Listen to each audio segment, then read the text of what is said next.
Chowdhury sir, Bhagyaraj sir, இவரெல்லாம் பார்த்தீங்கன்னா நாங்கள்லாம் சினிமா வந்தோம்.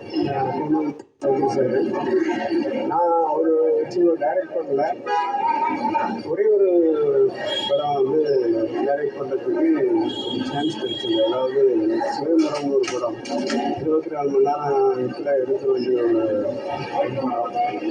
அதில் பாக்கியராஜ் சாரும் ஊர்வசி மேடம் அந்த மாதிரி ஒரு மனுஷன் பிடிச்சாங்க. அந்த 2 பேருடைய ஒர்க்கு நீங்கள் பண்ணிக்கலன்னு சொல்லிட்டு எனக்கு பொறுப்பு கொடுத்துருந்தாங்க. படையப்பாளர் ரொம்ப பிஸியாக இருந்தது.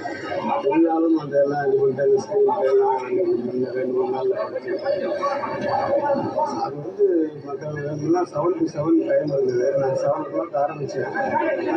9 o'clock ஆகிடுச்சு. என்ன பூஜையெல்லாம் முடிச்சு எவ்வளோ கோஆப்ரேஷன்னா 2 பேரும் சுயம்பரம் படம் பார்த்தேன் போதும். அவங்க 2 பேரும் வர்ற அந்த காட்சிகள் கூட நல்லா டைரக்ட் பண்ணேன். அந்த ஒரு நாள்லேயே அவருடைய சின்சியரிட்டி